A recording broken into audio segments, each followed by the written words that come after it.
Hello, everybody. This is going to be the second of the scheduled preview videos I'm doing in a series. I apologize, it took me a little bit to get to this one, but I've experienced a stretch of busy weeks, but I'm finally able to get to this one. The Texas Longhorns. Now, Texas last year did about what we expected from them. They went all the way to the semifinals, in which they lost to Ohio State. They were the runner-ups of the SEC, the winner being the Georgia Bulldogs. A great year from Texas, back-to-back great years from Texas. This coming year, they're going to be in their fifth year under head coach Steve Sarkisian. Sarkisian has turned them from a subpar team and has taken them to where they are now. So you got to commend Steve Sarkisian for that. They're going to be in their second year in the SEC, so we'll see if they can continue to be a powerhouse in the SEC like they were last year. The big question is going to be at the quarterback position. Now we know who Texas's starting quarterback is going to be.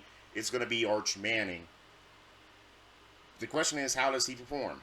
He did well in relief of viewers in a few games last year, but he is not exactly what you would call a battle-tested QB because his two or so starts were against subpar competition. With the competition stepped up of who Arch Manning is going to have to face this year, we will see if Arch Manning can do as good as people expect him to do. Now, he does have a good offensive cast to help him, namely Isaiah Bond, who transferred into Texas last season after spending his first year at Alabama. We'll see if Texas can continue with doing as well as they have been, or if potentially they kind of let how good they've been get complacent and they fall back down to earth. I, along with many others, expect Texas to do really well this season. But Texas has to do well for themselves. Let's look at Texas's schedule. Again, these are not prediction videos. I'm going to do those in June. This is just to see what Texas's schedule looks like, how favorable it is, if there's any trap games, if there's any tough games on the schedule. Texas starts off with their toughest game in the first week of the season, going on the road to play Ohio State. Rematch of last year's semifinals game. I believe it was the Cotton Bowl. Ohio State won that one by 2 scores. Now, you do get a benefit that Ohio State is losing their starting quarterback. I'm assuming they're going to be trotting out sophomore Julian Sayin, but it could also be a transfer quarterback. But either way, Will Howard, who had started for Ohio State last year, he's gone. Ohio State also loses their coordinators from last year, so if you're going to catch Ohio State on the road, at least you're catching them in the first game when there's going to be some adjustments going on for Ohio State. Game in Columbus, one of the top 5 worst environments for a visiting team to play. But like I said, at least you're catching him in the first game of 2 new coordinators and a brand new starting quarterback for Ohio State, which should override some of the difficulty of it being Arch Manning's first real test as a starting quarterback. Then after Ohio State, you get 3 consecutive cupcake games at home. You have San Jose State on September 6th, UTEP on September 13th, and Sam Houston on September 20th. Texas should be able to run through all 3 of them. And then they get their first bye week. So going into the first bye week, Texas, I think, should be anywhere from 3-1 to 4-0. If not, then there's something seriously going wrong in Austin, Texas. And then after the first bye week, you go on the road to Florida. Florida, surprisingly good season last year, but I don't really expect a lot of them this year. They do bring back quarterback DJ Lagway, but that's really the only good thing you can say about Florida going into this year. I think last year's success for Florida might actually be a rare case of short-term success, long-term failure, because Florida was all but poised to fire Billy Napier last year, who's been terrible at Florida, but then he led them to the 8-5 season, so you couldn't fire Billy Napier, and so he's back this year.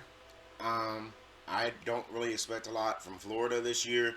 I think Texas should be able to run through them. Again, this isn't predictions, but Texas, throughout their first 5 games, the only real difficult opponent they should have is Ohio State.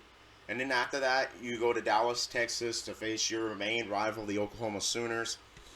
And there's a lot of trouble brewing in Oklahoma. Brent Venables has been one of the most disappointing coaching hires in SEC / Big 12 history because he was hired while Oklahoma was still part of the Big 12, but now they're in the SEC.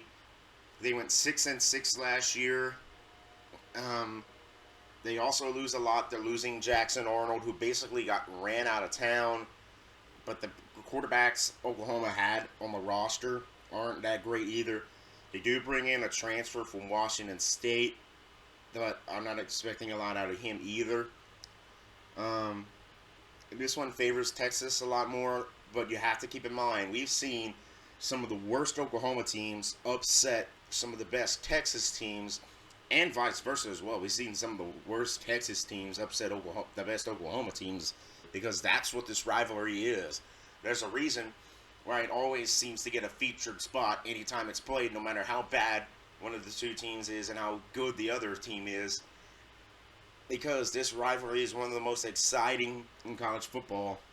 Yes, Michigan versus Ohio State is the most memorable rivalry of all time, but you can argue that Oklahoma versus Texas might actually be the most exciting rivalry in college football. But then after Oklahoma, you go on the road to Kentucky, who was probably one of the worst SEC teams last year. I think this is going to be the end for Mark Stoops after this season. I don't expect a lot out of Kentucky this year. I think after this season, Mark Stoops either decides to hang it up, or Kentucky finally is going to decide to move on from him. He had a good first 10 years, but has just fallen apart. And so I think this year's going to be probably the last year for Mark Stoops at Kentucky. I was kind of surprised they didn't move on from him after last season, but this year I think might actually be the end. Then after that, you have the worst team in the SEC going on the road to play Mississippi State. It's a sad situation at Mississippi State. It all started with this untimely passing of Mike Leach back at the end of the 2022 season. Mississippi State thought they could promote internally and brought in Zach Arnett to run everything, but that just fell apart. They then brought in Jeff Lebby out of Oklahoma, and last year was not pretty good, although that may have had to do with how bad Mississippi State sunk to as a whole, not just Jeff Lebby. I really can't make a good judgment of Jeff Lebby because the team around him was just so terrible last year that no coach would have been able to do much with him. I really don't expect a lot out of him this year either. I think it should be one of your easier games in the SEC. And then you come home to play Vanderbilt. So far in the SEC schedule, we got Florida, Oklahoma, Kentucky, Mississippi State, and Vanderbilt at home. Their first 5 SEC games, your toughest game might be Florida. And which then brings you to November 8th, your second bye week. Your toughest opponent at that point is in the first week of the season, Ohio State. But then after the bye week, your second bye week is when your toughest SEC opponent is coming, or I should say you're going to your toughest SEC opponent, maybe even your toughest one on the schedule, the Georgia Bulldogs. Georgia, they do have to replace starting quarterback Carson Beck. Gunnar Stockton is expected to be the starting quarterback. Tons of talent on Georgia. Kirby Smart again returns. If Georgia can get their off the field situation stuff out of the way, I think Georgia can be a force in 2025, and I think they're going to do that. I think Kirby Smart learned his lesson from last year. I think there was actually already an arrest, force feeding, and he got either suspended or kicked off the team, one of the two. So I think Kirby Smart is getting a better hand on the situation. If he can fully clear it and get that out the way, Georgia's a deadly force in 2025. And I think they do. And I think Georgia might be, yet again, a team to worry about in the SEC. I think they make it to the SEC title game. Georgia's going to be your deadliest opponent in 2025. And I say that even more so than Ohio State, because with Ohio State, you get them when they're trotting out a brand new starting quarterback and two new coordinators. By the time you're playing Georgia, it's November 15th. So the quarterback's not going to be a concern. And then after Georgia, you then close out with two consecutive SEC home games. The first of them being Arkansas. Arkansas has been a mismatchy team. I don't know how Sam Pittman was brought back last year. I think he is canned after this season if Arkansas doesn't win at least 8 games. And then afterwards, you get at home against Texas A&M. Texas A&M is a hit and miss team every year in the SEC. Sometimes they'll do really good. Like last year, they did pretty good in the SEC. Some years they do pretty bad. And it doesn't matter who the coach is. Doesn't matter who the quarterback is. They never seem to break through a glass ceiling that hangs over them, because it usually just ends up being Texas A&M wins 8 games or 9 games. There's certain exceptions, like in the Johnny Manziel Heisman year, they won 10 games. In the COVID year, they won 10 games. And then in 2022, they only won 5 games. But usually they hover right around the 7, 8, 9 win ballpark area. Until they finally break through that glass ceiling, I'm not convinced on Texas A&M. And so there you have it. There's Texas's schedule.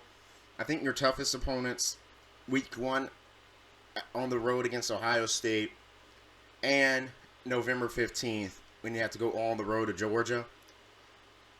Texas A&M maybe, but you do get them at home this year. So, and since you beat them last year on the road, I think you should be able to handle them this year. So my ballpark prediction for Texas this year is going to be 10-2 to 11-1.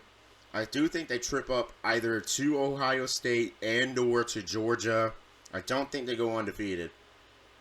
I think Georgia's the most likely team to beat Texas, with Ohio State being the second most likely. Texas actually kind of got another good favorable schedule, other than playing Ohio State in the non-con schedule and playing Georgia on the road in the SEC schedule. But it's an overall favorable schedule.